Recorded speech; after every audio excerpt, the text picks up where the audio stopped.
I know a lot of y'all have been picking out your shoes so you could go dancing in the streets, but it's actually dinner time. The thing is, even if 47 goes away, the system's already in place. What comes next is Vance in charge. The same Vance who just started his political career only 3 years ago after a $10 million infusion from his former boss, Peter Thiel. Peter Thiel, the guy who started Palantir, the company that's collecting all of our data for the government.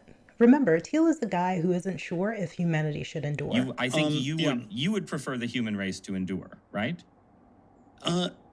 You're hesitating. Yeah, well, yes? I don't know. I would. This is a long hesitation. This is a long hesitation. There's so many questions implicit in this. Should the human race survive? Yes. Okay. But he's also the man who wrote, "I no longer believe that freedom and democracy are compatible." Do you really think that Vance will clean up this mess, or will he make it worse? No, seriously, if you thought that the rich have been getting away with all kinds of stuff over this last 8 months, just wait until they don't have to worry about 47's personal interests getting in the way. Just so we're clear, we have to resist even if 47 is compost. So what's the best form of resistance in this situation? Boycotting and intentional spending. So yeah, we have a new rule. It's eat the rich, but don't choke. These people we're resisting, they have more than $999,999,999, and they want your last five too.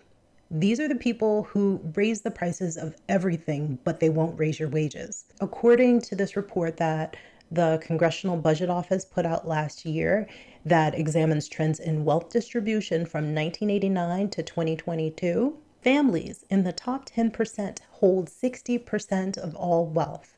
Families in the bottom 50% hold 6% of all wealth. For those of you in the 26th to 50th percentile, your wealth was between $178,600 to $504,000 in wealth. And if your mortgage value exceeds the value of your home, then that money doesn't count.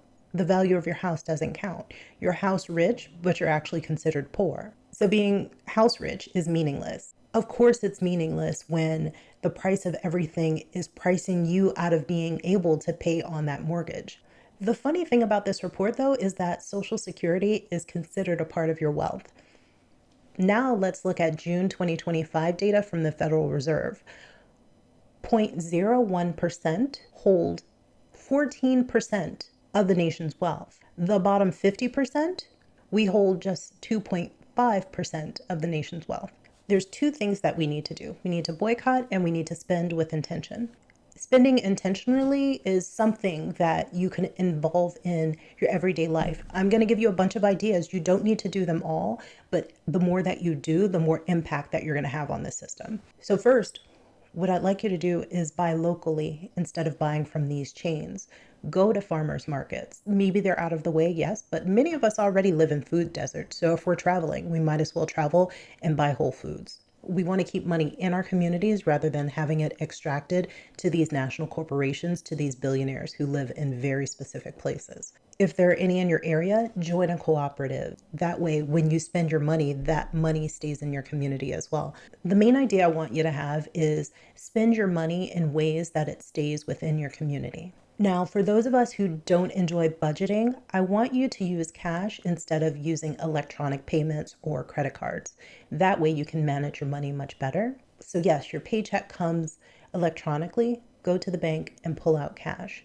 And that way, when your spending money runs out, you realize that you have no more money to spend. One, that's going to help you not get those overdraft fees. Two, that's going to make you more intentional with your spending. You're going to see as the money is depleted where it's going to, and it's going to innately just allow you to spend with more intention. It'll feel more real to you when you spend more money. We've been so disconnected from money because it's gone digital. It's easy to spend more than you actually have when it's just a digital number on a screen. Next, I want you to think of ways to build wealth within your community. You can join mutual aid networks, and these are places where a person has value and they support the community using that value. Everyone has a specific value that they can share. No one gets away from this. Everyone has an inherent value that they can give.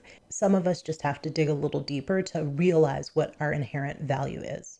Use tool libraries. Join community land trusts if you're looking to buy a home or build a home. Think of it as collective investment to have ownership. You join in together to own something. I used to have a neighbor in Orlando who there were several people who went in and bought a house, and they made that house work out so all of them could live there comfortably. Yes, you have to get to know people. Yes, you have to devise contracts. But that option is far better than a lot of the options that people are living with right now. If you're using a national bank, can you commit to switching to a credit union? There is value with switching to a credit union. One of the main values is you get a higher APR on your savings. It's not huge, of course, but it's better than what you get with these national banks. Additionally, they generally charge less on these overdraft fees, and they worry more about their members than their profits. Now let's talk about boycotts. I ran across 2 boycotts that I've seen for September. If you're participating in any of these boycotts, tell me which one you plan on participating in, or if you're like me and you just made boycotting a part of your lifestyle, let me know in the comments. The first boycott I found is called economic blackout. Take your power back. Starting September 1st, 2025, we spend money only on what keeps us alive: food, medicine, shelter, utilities necessary for survival, hygiene and sanitation, essential transportation. Everything else, no money, no exceptions. This blackout does not end until the regime has collapsed and power belongs to the people. Our wallets are our weapons. Use them. Resist Rise Up movement. When they posted it, the 5051 movement was a collaborator. I assume a lot of people are aware of this one. Now, the don't choke part of what I'm saying is this is an intense boycott if you haven't boycotted before. Let's look at the caption. They need our money to survive. We need each other. Starting September 1st, we stop feeding the system. No spending on anything but survival. Instead, we build community food shares, support clubs and networks, mutual aid and protection. We don't give another dollar to corporations or the regime propping them up. We invest in each other until their power collapses and real power belongs to the people. Our wallets are our weapons. Our communities are our shield. Hashtag economic blackout, hashtag people power, hashtag mutual aid. I like where this boycott is going, but if you haven't boycotted before, this one might be a little challenging for you. It's kind of like starting a keto diet without preparing yourself for not having bread and sweets and all those things. You'll start really strong and then you'll fail, and then you probably just give up altogether if you're not ready for it. Additionally, I wouldn't boycott everything in the sense that I wouldn't boycott local small businesses that align with my values.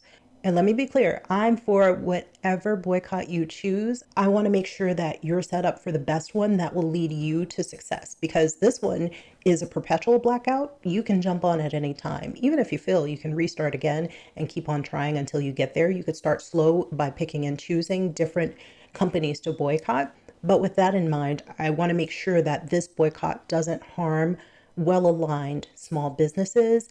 Furthermore, for the items that you're buying, food, medicine, shelter, utilities, hygiene, sanitation, essential transportation, let's look at that. Should we buy our food from farmers markets, or should we focus on those big chains that we've been buying from?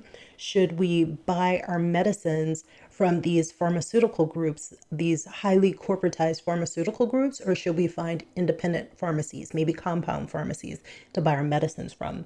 For utilities, maybe your electric bill is out of control because data centers are coming into your space.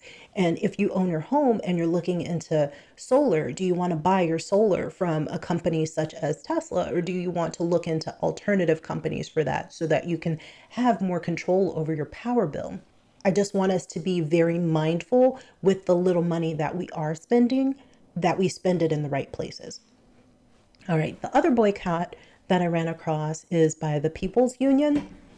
And this boycott is from September 1st to September 30th. And it's a call to boycotting Amazon, Uber, and PepsiCo products. And it gives us a list of these products. Now, September boycotts, companies to avoid. For the month of September, the People's Union USA is calling for a nationwide boycott of the following corporations and their primary affiliates: These companies fuel greed, exploit workers, and back the very system we are standing against.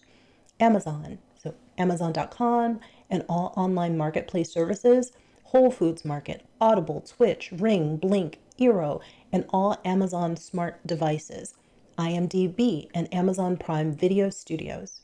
Now, for me, I quit Amazon. It took a while to get to that point where I could completely quit it. And every once in a while, I'll find myself on there searching for products that I'm looking for. And then I have to go on another site to actually find where I can buy that product separately. And then we talk about Uber, Uber Rides, Uber Eats, Postmates, which is owned by Uber. And then you have PepsiCo, all their beverages, all varieties, Gatorade, Mountain Dew, Tropicana, Lipton, in partnership with Unilever, Aquafina, Quaker Oats, Life, Chewy Bars, Rice-A-Roni, Captain Crunch, etc. Frito-Lay, Doritos, Cheetos, Lay's, Ruffles, Tostitos, Sun Chips, Fritos, Smart Food, etc. When you look at all these, I think this is easier for someone who's new to boycotting to get into. These are very simple things that you can start with a month, and maybe move on to the other boycott if you're new to this. As I've learned over this past year, boycotting really is a lifestyle. You're shifting your lifestyle from these conveniences to really focusing on what is important to you. You will try, you will fail. I've tried, I've failed. I've quit, I've come back.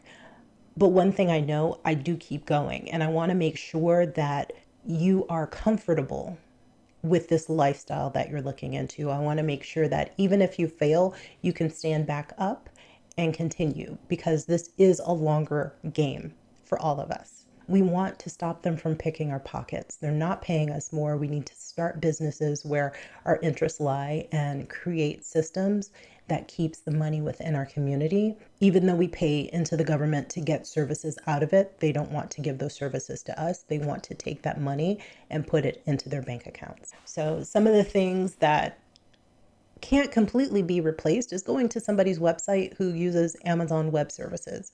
Sometimes you can't avoid it, but you can avoid it as much as possible by being intentional. Another big thing that I've replaced is using Google products. Yes, I still have a few of my Gmail addresses, but you won't see me on Google Drive. I've actually replaced my Google products with Proton products. And switching to Proton products, it really helped me ease into the switch out of Google, because they make it easy for you to transfer all of your information over. One, in every video, I have a link for Proton. I do get a referral from that, but I truly use the product. I used the product long before I ever had a referral link. And let me tell you why I like Proton. I like that it's open sourced and that its security can be tested from people outside of Proton. What I also like about Proton is that it's based in Switzerland, where the privacy laws are strong, and their data centers are located in countries where privacy laws are strong. Think Switzerland, think Sweden, think Germany. Also, Proton is 100% funded by customer subscriptions. There are free tiers, but if you need something more, you can subscribe for more. Another company that was hard for me to transition out of was Tesla. I worked for Tesla for 6 years. It was deeply ingrained in my life. It's a harder transition to do when you have all of the products. My house in Orlando had Tesla solar. I used to drive a Tesla Model Y. Moving made that transition easier, but imagine you're a person who owns their home and your electric bill is out of control and you're looking at all these solar companies and trying to figure out which one to use. Yes, Tesla has solar products. They have a really great backup battery.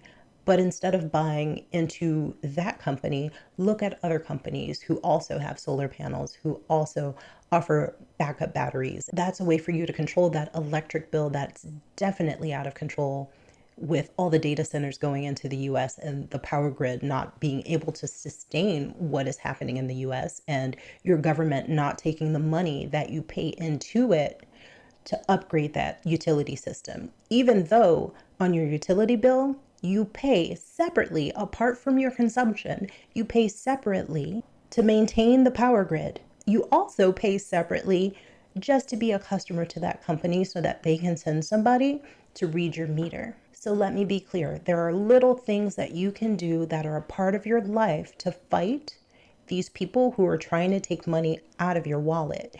You just have to start slow if you're just starting, but you have to participate. It doesn't matter which side of the political spectrum that you fall. What matters is you realize that you're fighting against somebody who wants to take everything from you so they can have it, even though they don't need it, even though they won't even notice it. Oh, forgot to introduce myself. Hi, my name is Kina. I talk about stuff like this, technology, wealth inequality, all the things. I hope you enjoyed the video. I look forward to seeing you again soon.